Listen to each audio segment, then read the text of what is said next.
안녕하세요, 정크입니다. 오늘은 트랜스포머 시리즈의 40주년 기념작품이죠. 트랜스포머 1 보고 왔습니다. 이 작품은 앞서 나왔던 범블비 그리고 트랜스포머 비스트의 서막의 프리퀄로 나올 작품이었으나 그게 모두 캔슬되고 애니메이션 단독 작품으로 변화하게 되었어요. 이렇게 극장판으로 나오는 거는 38년 만의 일이라고 합니다. 그렇기 때문에 여러분들이 1986년에 나온 트랜스포머 더 무비를 봤다고 한다면 상당히 오마주한 게 많이 있구나 라는 걸 알 수 있을 겁니다. 자, 본격적인 리뷰에 앞서 스포일러가 있으니까 스포일러 주의해 주시고, 만약에 스포일러 상관없이 리뷰를 보고 싶은 분들은 끝까지 함께 해주시면 감사하겠습니다.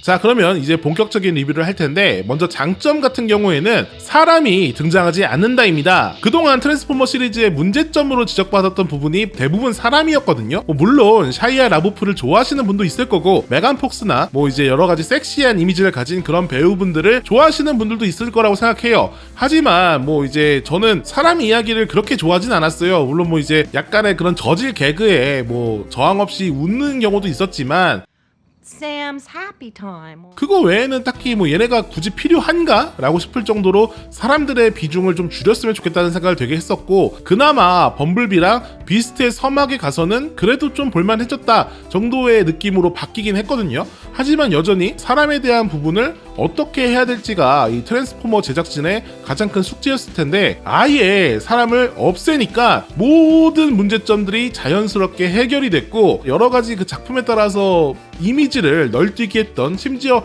얼마 전에 나왔던 비스트의 서막에서는 쫌팽이 이미지까지 얻었던 옵티머스 프라임도 애니메이션으로 오고, 그리고 사람이 없이 본인의 이야기를 하기 시작하니까 좀 더 멋있어 보이더라고요. 그리고 영화 시리즈에서 홀대를 받았다고 생각했던 메가트론도 이렇게 다시 자기의 이야기를 찾아가니까 너무나 매력적인 캐릭터가 돼서, 인간이 사라진 것만으로도 이런 부분들이 많이 치유가 되었다, 많이 해결이 되었다 라고 할 수 있기 때문에 사람이 없어진 게 가장 큰 장점이라고 할 수 있을 것 같습니다. 그리고 이렇게 이야기적인 발전 외에도 그래픽적인 부분이 상당히 눈에 띄더라고요. 특히 빛을 이용한 표현들이 되게 좋았다고 느꼈는데, 사이버트론을 전반적으로 되게 따뜻한 느낌으로, 따뜻한 햇빛에 둘러싸여 있는 듯한 그러한 느낌도 꽤 좋았고, 그리고 이 트랜스포머들이 로봇이잖아요. 그러다 보니까 반사광들이 많이 생기는데, 그런 것들을 되게 질감 표현과 빛 표현으로 캐릭터들을 멋있게 구현하는데 되게 투자를 많이 했구나 라는 것도 느껴졌습니다. 특히 개인적으로는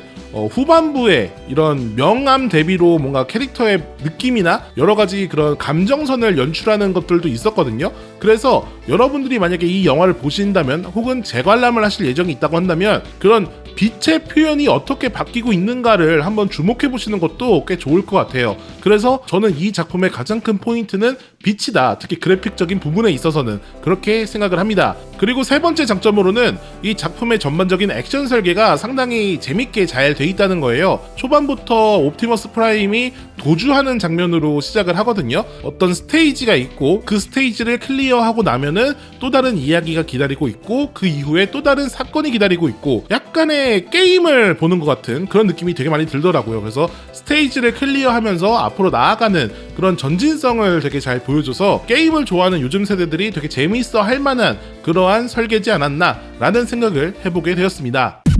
자, 그러면 단점 무엇인가?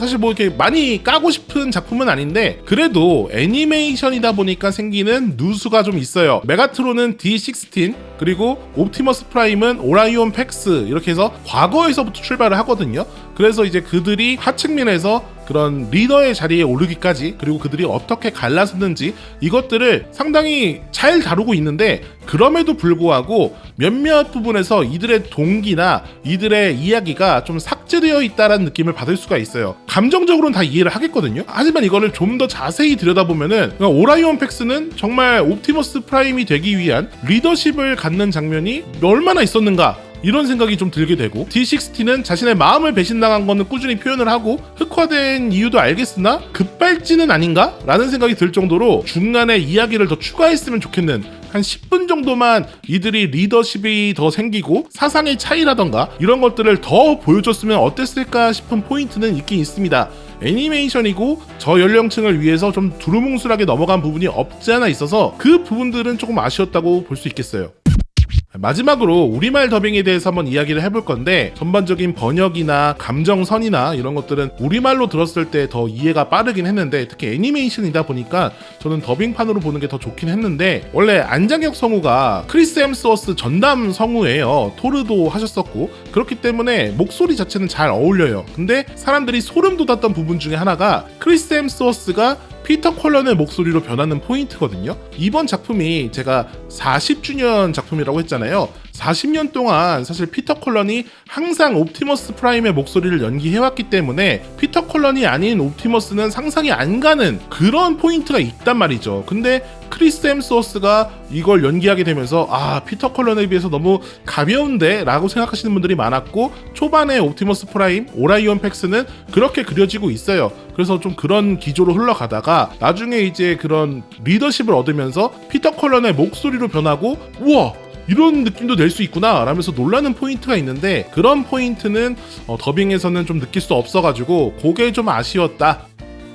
자, 그러면 트랜스포머 1 리뷰는 여기까지고요. 마지막으로 정크의 한 줄 평과 그리고 그 점으로 마무리해보도록 하겠습니다. 저는 다음에 또 다른 영화, 애니메이션의 다양한 이야기로 돌아오도록 할게요. 인간을 버리고 인간미를 얻은 변신 로봇들, 크크.